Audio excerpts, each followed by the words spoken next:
आज फेसबुक के ऊपर सलमान खान का एक वीडियो किसी ने डाला। सलमान खान खड़े होकर के गणपति जी की पूजा कर रहे हैं, आरती कर रहे हैं, और फेसबुक पर वो वीडियो मौजूद है और वीडियो पोस्ट करने वाला कह रहा है, देखो सलमान खान कितना अच्छा इंसान है, वो दूसरे धर्म की कितनी इज्जत करता है, मुसलमान होने के बावजूद वो गणपति की पूजा कर रहा है। और अफसोस सिर्फ सलमान खान पर नहीं है। मैंने जब कमेंट देखा, कमेंट करने वालों में अगर 10 मुसलमान हैं तो 10 मुसलमान में से 3 मुसलमानों ने कहा कि सलमान खान का ये काम गलत है, लेकिन 7 मुसलमानों ने कहा माशाअल्लाह माशाअल्लाह सुभान अल्लाह, सलमान खान कितना बेहतरीन इंसान है। एक मुसलमान किसी मूरत के आगे आरती कर रहा है, पूजा कर रहा है, उसको पता नहीं तौहीद का मतलब, उसको पता नहीं ईमान का मतलब, उसको अपने रब की तौहीद नहीं मालूम। अभी हमारे डॉक्टर इम्तियाज साहब आए हैं शोरापुर के, उन्होंने बीजापुर का कोई वाकया बयान किया कि मस्जिद का इफ्तिताह हो रहा है लक्ष्मी की पूजा के जरिए। और एक बात मैं और बता देता हूं, कोई इसका यह मतलब ना समझे कि हम दूसरे मजहब वालों को बुरा कहते हैं। हिंदू मजहब पर जो लोग अमल करते हैं, जो लोग हिंदू मजहब को मानते हैं, हम उन्हें अपना भाई मानते हैं, इंसानी रिश्ते के एतबार से हमारे भाई, हम उनके मजहब को बुरा भला नहीं कहते हैं। लेकिन किसी के मजहब की इज्जत करना, इसका यह मतलब नहीं है कि हम अपने दीन और ईमान से समझौता करें। हमारी शरीयत ने हमको यह नहीं सिखाया है। हम हिंदुओं के साथ मिलें, बैठें, उनके साथ ताल्लुकात रखें, उनके साथ इंसानियत का सलूक करें, अच्छा सलूक करें, उनकी खुशी और गम में शामिल हो, मगर इसका कतान ये मतलब नहीं है कि हम मस्जिद का इफ्तिताह लक्ष्मी की पूजा से करवाएं। इसका ये बिल्कुल मतलब नहीं है कि हम गणपति जी की पूजा करें, हिंदू अपने मजहब पर अमल करे। हम उससे ये नहीं कहते तुम नमाज पढ़ो, हम उसको इस्लाम की दावत देंगे, इस्लाम कबूल कर लो, इस्लाम के अंदर आ जाओ, ठीक है नमाज पढ़ो। एक हिंदू अपने मजहब पर अमल करके अच्छा हिंदू रह सकता है, तो एक मुसलमान भी अपने मजहब पर अमल करके एक अच्छा मुसलमान रह सकता है। एक अच्छा मुसलमान बनने के लिए हिंदू मजहब या दूसरे मजहब का काम करने की जरूरत नहीं है। मेरे भाइयों, ये बात आपके दिमाग में अच्छी तरीके से बैठ जानी चाहिए। तो इल्म नहीं है, कुरान नहीं पढ़ते, हदीस नहीं पढ़ते, शरीयत का इल्म हासिल नहीं करते, तकरीर होती है, उलमा के बयान होते हैं, लोग बयानों में और उलमा के तकरीरों में शामिल नहीं होते, दीन के बारे में जीरो हैं, जीरो। यही वजह है कि अल्लाह के नबी फरमाते हैं जब कब्र में सवाल किया जाएगा तेरा रब कौन है, तो जिसने शरीयत का इल्म हासिल नहीं किया है, जिसका ईमान सही नहीं है, जिसका अमल सही नहीं है, जिसके पास तौहीद नहीं है, वो कहेगा हा हा ला अदरी, हाय हाय मैं नहीं जानता, मुझे नहीं मालूम। सवाल किया जाएगा तेरे नबी कौन है, हा हा ला अदरी, हाय हाय मैं नहीं जानता। सवाल किया जाएगा तेरा दीन क्या है, हा हा ला अदरी मैं नहीं जानता। और एक रिवायत में ये अल्फाज हैं, कुन तो अकूलू मा यकूलुन्नास, मुझे कुछ नहीं पता, मैं तो वही कहता था जो लोग कहते थे। अभी शोरापुर से आ रहा हूं, एक नौजवान लड़का मिला, कहने लगा मौलवी साहब आशूरा की नमाज पढ़ते हैं क्या? मैंने कहा आशूरा की नमाज, ये कौन सी नमाज है? बोले हमारे यहां मस्जिद में बड़े बड़े पोस्टर लगे हुए हैं, 10 रकात नमाज पढ़ी जाएगी और हर रकात में 15 बार कुल वल्लाहु अहद पढ़ा जाएगा और 10 बार दरूद शरीफ पढ़ा जाएगा और 10 रकात नमाज पढ़ करके उसका सवाब हजरत हुसैन को बख्शा जाएगा। मस्जिद में पोस्टर लगा है, लोग पढ़ रहे हैं, कोई पूछने वाला नहीं कि ये कौन सी नमाज है। जिस हुसैन के नाम पर यह नमाज पढ़ी जा रही है, उस हुसैन को तो पता भी नहीं इस नमाज के बारे में। हुसैन के नाना जनाबे मोहम्मद रसूलुल्लाह सल्लल्लाहु अलैहि वसल्लम के दीन में ऐसी कोई नमाज नहीं है, मगर लोग कर रहे हैं। तो कब्र में क्या कहेगा, मैं तो वही करता था जो लोग करते थे। लोग ताजिया उठाते थे, मैं ताजिया उठाता था। लोग मातम करते थे, मैं मातम करता था। लोग तावीज़ पहनते थे, मैं तावीज़ पहनता था। लोग मज़ारों और दरगाहों पे सर झुकाते थे, मैं मज़ारों और दरगाहों पे सर झुकाता था। कुरान में है कि नहीं, हदीस में है कि नहीं, रब ने कहा है कि नहीं, नबी ने कहा है कि नहीं, इससे कोई मतलब नहीं है। मैं तो वही करता था जो लोग करते थे। अल्लाह। अच्छा, वो आशूरा की 10 रकात नमाज पढ़ के आया। मैंने पूछा रोजा हो तुम? बोला नहीं, रोजा तो नहीं है। जो काम नबी ने करने का हुक्म दिया, हमारे यहां मुहर्रम की 10 तारीख को हजरत हुसैन के नाम पे खिचड़ा बनाते हैं। यूपी के अंदर, बनारस के अंदर खिचड़ा जानते हैं आप लोग? खिचड़ा पता नहीं आपके यहां होता है कि नहीं। वो गोश्त को और चावल को और दाल वगैरह को मिला करके एक डिश बनती है। जैसे आपके यहाँ हरीस बनता है या दलीम बनता है, वैसे हमारे यहाँ खिचड़ा होता है। तो मुहर्रम की 10 तारीख को बड़े धूमधाम से खिचड़ा बनता है और लोग खाते हैं। जिस दिन हुसैन के नाना ने रोजा रखने का हुक्म दिया, जिस दिन हजरत हुसैन खुद रोजा थे, हुसैन के नाम पे आज खिचड़े खाए जा रहे हैं, हरीस खाए जा रहे हैं, दावतें हो रही हैं। अल्लाह। कुन्तु अक़ूलु मा यक़ूलु अन्नास। कब्र के अंदर कहेगा आदमी, मेरे पास शरीयत का इल्म नहीं, मैंने कुरान नहीं पढ़ा, मैंने हदीस नहीं पढ़ी, मैं तो वो करता था जो लोग करते थे। अल्लाह के नबी फरमाते हैं, फ़युज़रबु बिमित्रक़तिम मिन हदीदिन, एक लोहे की हथौड़ी से उसके सर पर मारा जाएगा। कहां मारा जाएगा? ज़रबतन बैन उज़नई, दोनों कानों के बीच में, यानी सर के ऊपर भेजे के पास, दिमाग के नीचे, सर के ऊपर गुद्दी के पास उस हथौड़े से मारा जाएगा। फ़यसीहु सैहतन, और इतनी जोर से मारा जाएगा कि वो चिल्लाएगा, लेकिन उसके चिल्लाने की आवाज इंसान और जिन्नात को सुनाई नहीं देगी। जानवर तो सुनेंगे, परिंदे तो सुनेंगे, मगर इंसान और जिन्नात को उसकी आवाज सुनाई नहीं देगी। फयस्मउहा मन यलीहा इल्ला सकलैन, इंसान और जिन्नात को छोड़ के सारी मखलूकात को उस अजाब कब्र की आवाज सुनाई देगी। अल्लाह अकबर। वो अजाब होगा मेरे भाई। हमारा ईमान अगर सही है, हमारा अमल अगर सही है, तो अल्लाह के रसूल कहते हैं, कहा जाएगा अलबिसूहु मिन लिबासिल जन्ना, इसका कफन का कपड़ा, एक दुनिया से एक मामूली सा कफन पहन करके आया था, इसको जन्नत का लिबास पहनाया जाए। उसको मिट्टी के बिस्तर पे दुनिया में हम लेटाते हैं, लेकिन अगर उसका ईमान सही, अमल सही है, तो कहा जाएगा अफरिशूहु मिन फिराशिल जन्ना, इसको जन्नत का बिस्तर इसके लिए लाया जाए। अल्लाह अकबर। जन्नत का बिस्तर लाया जाएगा, जन्नत की खिड़की खोली जाएगी, जन्नत की हवाएं आएंगी, जन्नत का लिबास उसको कब्र में पहनाया जाएगा। और अगर ईमान नहीं है, तौहीद नहीं है, अकीदा सही नहीं है, अमल सही नहीं है, तो कहा जाएगा अफरिशूहु मिन फिराशिन नार, जहन्नम की आग का बिस्तर लगा दिया जाए। अलबिसूहु मिन लिबासिन नार, जहन्नम का कपड़ा इसको पहनाया जाए। वफ्तहू लहू बाबम मिनन नार, जहन्नम का दरवाज़ा इसके लिए खोल दिया जाए। जहन्नम की गरम गरम हवाएं इसको महसूस होनी चाहिए। अल्लाह हम सब की हिफाजत फरमाए। वक्त ज़्यादा हो रहा है, ये कब्र के ताल्लुक से चंद बातें थी। अब अपने टॉपिक के दूसरे पहलू की तरफ हम आगे बढ़ते हैं। कब्र के बाद अब नंबर आता है हश्र का।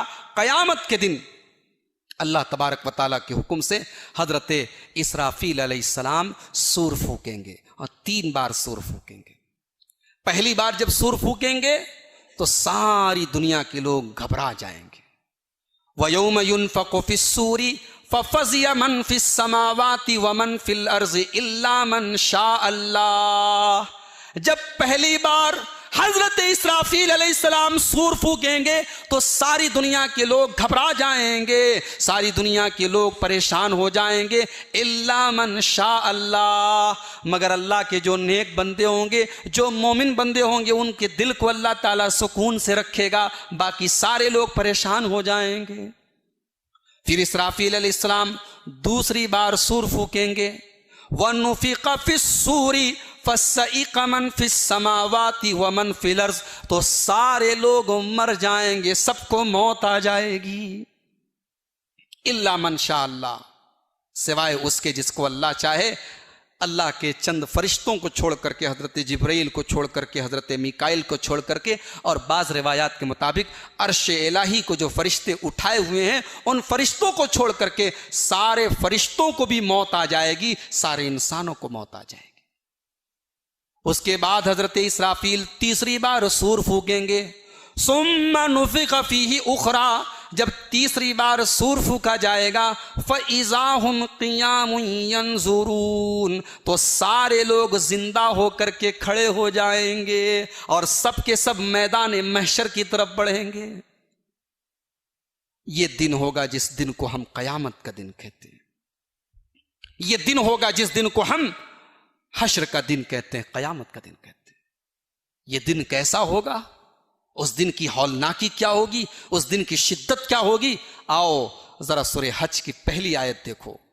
या अय्युहन्नासुत्तकू रब्बकुम इन्न ज़ल्ज़लतस्साअति शैउन अज़ीम, ऐ लोगों अपने रब से डरो, क़यामत का ज़ल्ज़ला बड़ा खतरनाक होगा। यौम तरौनहा तज़हलु कुल्लु मुर्ज़ियतिन अम्मा अर्ज़अत, क़यामत के दिन दूध पिलाने वाली माँ भी अपने बच्चे से गाफिल हो जाएगी। माँ को अपने बच्चे से जितना प्यार होता है दुनिया में किसी को नहीं होता। और बच्चा अगर दूध पीता बच्चा हो तो बच्चा माँ के बगैर नहीं रह सकता, माँ बच्चे के बगैर नहीं रह सकती। लेकिन अल्लाह कह रहा है क़यामत के दिन ऐसा होगा, नफ्सी नफ्सी का आलम होगा। दूध पीते बच्चे को छोड़ के भागेगी माँ। वत्तज़ौ कुल्लु ज़ाति हम्लिन हमलहा, और डर का ये आलम होगा, खौफ का ये आलम होगा कि हमल वाली औरतों के हमल साकित हो जाएंगे, प्रेग्नेंट औरतों की प्रेगनेंसी खत्म हो जाएगी, मिसकैरेज हो जाएगी, बर्बाद हो जाएगी। व तरन्नास सुकारा वमा हुम बिसुकारा, और तुम देखोगे कि ऐसा लग रहा होगा कि लोग नशे के आलम में हैं, लोगों के चेहरों पर हवाइयाँ उड़ रही होंगी, लोगों के चेहरे से लग रहा होगा कि लोग नशा करके आए। वमा हुम बिसुकारा वलाकिन्न अज़ाबल्लाहि शदीद, लोग नशे के आलम में नहीं होंगे बल्कि अल्लाह का अज़ाब बड़ा दर्दनाक होगा। वो क़यामत का दिन होगा। कुरान करीम की 3 सूरतें हैं जिसमें अल्लाह ताला ने क़यामत के दिन का वीडियो पेश किया है, क़यामत के दिन का मंजर पेश किया है। सूरह इन्फितार, सूरह तकवीर और सूरह इंशिकाक। कभी मौका मिले, फुर्सत मिले तो कुरान की इन 3 सूरतों को जरा गौर से पढ़ लीजिएगा। अल्लाह ने नक्शा खींचा है क़यामत के दिन क्या होगा। इज़ा शम्सु कुव्विरत, क़यामत के दिन ये सूरज लपेट दिया जाएगा। वह इज़न नुजूमुन कदरत, ये बड़े बड़े सितारे इनकी रोशनी की छीन ली जाएगी। वह इज़ल जिबालु सुय्यरत, ये बड़े बड़े पहाड़ ये रुई की तरह चला दिए जाएंगे। वह इज़ल इशारु तिलत, और 10 माह की गाभिन ऊंटनी को उसका मालिक छोड़ करके भागेगा। अपना खजाना, अपनी दौलत, अपनी प्रॉपर्टी लोग छोड़ करके भाग जाएंगे। वह इज़ल वुहूश हुशिरत, और जंगली जानवर सब इकट्ठा हो जाएंगे। शेर और बकरी एक घाट पर इकट्ठा हो जाएंगे। बकरी शेर से नहीं डरेगी, शेर बकरी को नहीं खाएगा।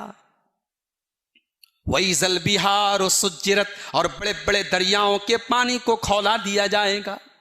वह इज़न नुफूसु ज़ुव्विजत, और लोगों के जोड़े बना दिए जाएंगे। ईमान वाले अलग हो जाएंगे, मुनाफिक लोग अलग हो जाएंगे, मुशरिक लोग अलग हो जाएंगे, लोगों के जोड़े बना दिए जाएंगे। वह इज़ल बिहार सुज्जिरत व इज़न नुफूसु ज़ुव्विजत व इज़ल मौऊदतु सुइलत, और जिस लड़की को उसके माँ बाप ने जिंदा जमीन में गाड़ा था उस लड़की को जिंदा किया जाएगा और उस लड़की से पूछा जाएगा बिअय्यि ज़ंबिन कुतिलत, तेरे माँ बाप ने किस अपराध में, किस जुर्म में तुझे मारा था। ये अल्लाह ने नक्शा खींचा है क़यामत के दिन। और आगे बढ़िए, ये सूरज 9 करोड़ 30 लाख मील की दूरी पर है और हमसे इसकी गर्मी बर्दाश्त नहीं होती। हम एसी में रहते हैं, गर्मी के मौसम में ठंडा पानी पीते हैं, पसीना हमारे बदन में होने लगता है। अल्लाह के प्यारे हबीब फरमाते हैं तुदन शम्सु यौमल क़ियामति कमिक़दार मीलिन, क़यामत के दिन ये सूरज 1 मील की दूरी पर होगा। 1 मील। आज 9 करोड़ 30 लाख मील दूर है, कयामत के दिन 1 मील की दूरी पर होगा। पसीना, अल्लाह के प्यारे नबी सल्लल्लाहु अलैहि वसल्लम फरमाते हैं कोई कमर तक, कोई घुटने तक, कोई टखने तक, कोई पूरा का पूरा पसीने में डूबा होगा। गर्मी का यह आलम होगा। और आगे बढ़िए, बदन पे कपड़ा नहीं होगा, सारे लोग नंगे होंगे। अल्लाह के नबी फरमाते हैं, बुखारी की रिवायत है, युहशरुन्नासु यौमल क़ियामति हुफ़ातन उरातन गुरला। कयामत के दिन जब लोगों को मैदान महशर में लाया जाएगा, सारे के सारे लोग नंगे होंगे और उनके बदन पर कोई कपड़ा नहीं होगा और बगैर खतना के आएंगे। मुसलमान के घर में लड़का पैदा होता है तो उसका खतना किया जाता है, लेकिन कल कयामत के दिन बगैर खतना के कर दिए जाएंगे। न सर के ऊपर टोपी होगी, न पैर में चप्पल होगी, न बदन पर कपड़ा होगा। अम्मा आयशा ने पूछा, या रसूल अल्लाह, जब सारे के सारे लोग नंगे होंगे तो मर्द भी होंगे, औरतें भी होंगी। यंजुरु बाज़ुहुम बाज़ा, मर्द औरतों को देखेंगे। अल्लाह के रसूल ने फरमाया, अल-अम्रु अशद्दु मिन अन युहिम्महुम ज़ाका। अय आयशा, कहां की बात करती हो, वो तो नफ्सी नफ्सी का आलम होगा। वहां मर्द को इतनी फुर्सत कहां है कि औरत को देखे, औरत के पास इतना होश कहां है कि मर्द को देखे। वहां कोई किसी को देखने वाला नहीं होगा।